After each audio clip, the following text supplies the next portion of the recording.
Good morning बच्चों, मैं B L Agarwal. आज आपको इस लेक्चर में फिनेंशियल मैनेजमेंट का एक chapter working capital management topic requirement of working capital of A trading concern का एक प्रॉब्लम सोल्व करके समझाने का कोशिश करूंगा। उम्मीद करूंगा वो प्रॉब्लम आपको समझ में आएगा।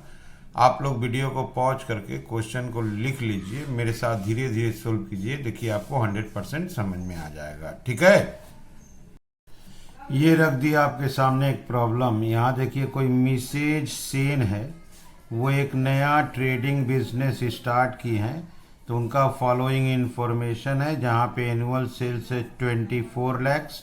फिक्स्ड एक्सपेंस देखिए, हर expenses are estimated as fixed expense 10,000 per month plus variable expense होगा 5% ऑफ टर्नओवर। टर्नओवर आपका 24 लाख, 24 लाख का 5% 1,20,000 साल भर का वेरिएबल एक्सपेंस होगा, जबकि फिक्स्ड एक्सपेंस आपका मंथली है 10,000। ग्रॉस प्रॉफिट है, देखिए कॉस्ट ऑफ परचेज के ऊपर ग्रॉस प्रॉफिट 25%। डेटर का 2 मंथ दिया है पीरियड, क्रेडिटर का 1.5 मंथ है। स्टॉक देखिए 6 टाइम्स दिया है, तो 12/6 कर देंगे तो 2 मंथ हो जाएगा। ओके, एक्सपेंस देखिए 1 month expense cash in hand होगा। बोला है फोरकास्ट हर वर्किंग कैपिटल रिक्वायरमेंट, तो 1 ईयर का सेल है आपको 24 लाख रुपया, मंथली फिक्स्ड खर्चा है 10,000, वेरिएबल खर्चा 5% ऑन सेल, यहाँ से 24 लाख का 5% 1,20 हो जाएगा। जीपी रेट 25% ऑन कॉस्ट दिया है। Debtor 2 month, creditor 1.5 month. Stock देखिए 2 मंथ निकाले हैं, 6 टाइम्स से 12/6। Cash 1 month expense, working capital निकालना है।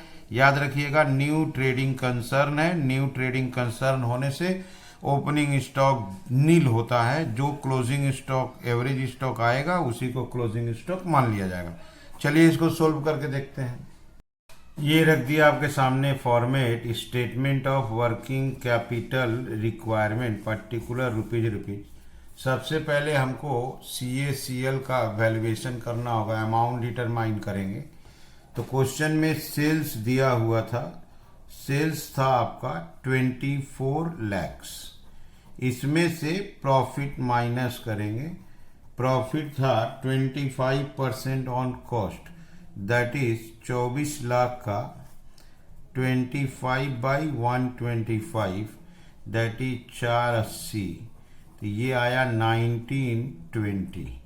1920 इज कॉस्ट ऑफ सेल। ठीक है। नंबर 2 देखिए, स्टॉक होल्डिंग पीरियड लिखते हैं। स्टॉक होल्डिंग पीरियड, वो स्टॉक टर्नओवर 6 टाइम्स दिया था, 2 मंथ। तो स्टॉक कितना होगा? Therefore stock in trade, stock हमेशा कॉस्ट पे होता है। 1920 इज फॉर एनुअल, तो 2 मंथ का कितना होगा? 1920 है 1 साल का, तो 2 मंथ का निकालना है। दैट इज ये होगा आपका 320,000। यहाँ पे न्यू ट्रेडिंग कंसर्न है, तो हम लोग ओपनिंग स्टॉक नहीं मान लेंगे, since it is a new trading concern. New trading concern है, therefore opening stock is taken as nil and this is taken as closing stock। चूंकि ये कंसर्न नया है तो ओपनिंग स्टॉक को नील ले लेंगे, उसको क्लोजिंग स्टॉक मान लिया जाएगा। ये देखो आप क्वेश्चन, यहाँ सेल्स था आपका 24 लैक्स। ये जीपी देखिए कॉस्ट ऑफ परचेज के ऊपर 25% था, तो इसके ऊपर हम लोग 25/125 किए तो कॉस्ट ऑफ सेल निकल गया। यहाँ देखो आप स्टॉक टर्नओवर रेशियो 6 टाइम्स दिया हुआ था, तो 2 मंथ हुआ। तो कॉस्ट 1920 को डिवाइडेड बाय 12 इंटू 2 कर दिए, तो ये हम लोग का स्टॉक आ गया। और ये एक नया कंसर्न है, यहाँ देखिए न्यू ट्रेडिंग बिजनेस है, तो न्यू ट्रेडिंग बिजनेस में ओपनिंग स्टॉक को नील मानना पड़ेगा, और ये जो आया वो क्लोजिंग स्टॉक माना जाएगा। ठीक है।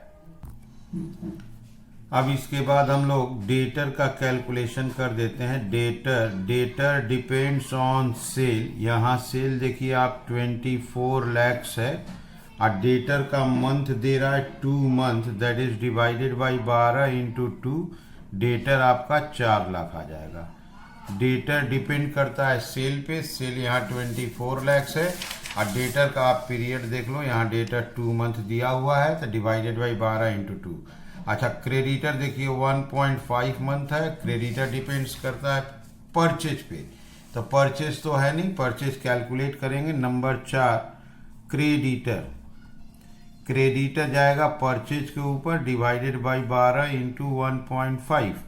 परचेज बराबर निकालते हैं, purchase equal to cost of sale plus closing stock minus opening stock. आप यहाँ देखो कॉस्ट ऑफ सेल आया था 19,20,000, देख लो कॉस्ट ऑफ सेल 1920, और इस वर्किंग में देखिए ओपनिंग स्टॉक को नील माना गया है और जो आया है उसको क्लोजिंग स्टॉक माना गया है। तो यहाँ हो गया 1920 प्लस 320 माइनस नील, तो यहाँ परचेज हो गया आपका 2240। ओके, यहाँ पे ले आए 2240 divided by 12, 2240 divided by 12 into 1.5। Okay, ये आ गया आपका 2,80,000, ये आ गया आपका 2,80,000। तो क्रेडिटर मिल गया 280, डेटर मिल गया 4 लाख, स्टॉक हो गया 320। अब बच गया आपका कैश। कैश के लिए देखिए, ये देखिए आपका डेटर का काम कर दिए 2 मंथ, क्रेडिटर कर दिए 1.5 मंथ, स्टॉक 2 मंथ, कैश बोला 1 मंथ एक्सपेंस। यहाँ देखिए फिक्स्ड एक्सपेंस 1 महीना का 10,000 है। अब वेरिएबल एक्सपेंस 5% ऑफ टर्नओवर, इसका 5% है, फिर इसको 1 मंथ में कन्वर्ट कर देंगे। तो कैश बैलेंस बोल के कैलकुलेट कर देते हैं कैश। Number 5 cash. कैश में लाते हैं फिक्स्ड एक्सपेंस। फिक्स्ड एक्सपेंस 1 महीने का फिक्स्ड एक्सपेंस आपका 10,000 है, तो फिक्स्ड एक्सपेंस 10,000। अच्छा, variable expense. Variable expense sale था 24 लाख, इसका 5% 1 मंथ में लाना है 1, ठीक है, तो ये भी आ जाएगा आपका 10,000, रिजल्ट विल बी 20,000। तो वर्किंग करके हम लोग निकाल लिए, कैलकुलेट कर लिए स्टॉक, डेटर, क्रेडिटर और कैश। इसको लाके इस फॉर्मेट में फिलअप कर देना है। वर्किंग कैपिटल कैलकुलेट करने का मतलब होता है CA माइनस CL। सबसे पहले करेंट एसेट्स। करेंट एसेट्स में आपका आएगा stock in trade. Stock in trade calculate हुआ था 320। इसके बाद आएगा आपका डेटर। डेटर कैलकुलेट हुआ था 4 लाख। कैश आया था 20,000, ये हो गया आपको 740। अच्छा, लेस होगा करेंट लायबिलिटी। करेंट लायबिलिटी में क्रेडिटर ही आया था। करेंट लायबिलिटी में क्रेडिटर्स कैलकुलेट हुआ था 280, ठीक, यहाँ माइनस करेंगे 460, ये हम लोग का हो जाएगा वर्किंग कैपिटल। वर्किंग कैपिटल मतलब होता है CA minus CL। Current asset में आपका stock, debtor, cash. Current liability में क्रेडिटर। हम लोग को इस सारे का वैल्यूएशन करना था। सेल में से GP बाद देंगे, कॉस्ट ऑफ सेल आ जाएगा। कॉस्ट ऑफ सेल पे स्टॉक एंड क्रेडिटर चलेगा और सेल पे डेटर। यहाँ देखिए स्टॉक 2 मंथ था, तो ये हम लोग का कॉस्ट ऑफ सेल था साल भर का, उसको 2 मंथ में लिए 320 हो गया स्टॉक। सेल पर डेटर हो जाएगा, यहाँ देखिए सेल है 24 लाख, 2 महीना का डेटर है। यहाँ पर कॉस्ट ऑफ सेल में क्रेडिटर लाए हैं, लेकिन उसमें परचेज कैलकुलेट करके लाए हैं। नया कंसर्न था इसलिए ओपनिंग स्टॉक नील कर लिए। कैश बोला था 1 मंथ एक्सपेंस। फिक्स्ड एक्सपेंस 1 महीना का 10,000 था। वेरिएबल एक्सपेंस 5%, फिर 1 महीना में कन्वर्ट कर दिए। ठीक है, उम्मीद करते हैं ये समझ में आया होगा आपको। ये हो गया requirement of working capital for a trading concern. ठीक है, ओके, थैंक यू, बाय।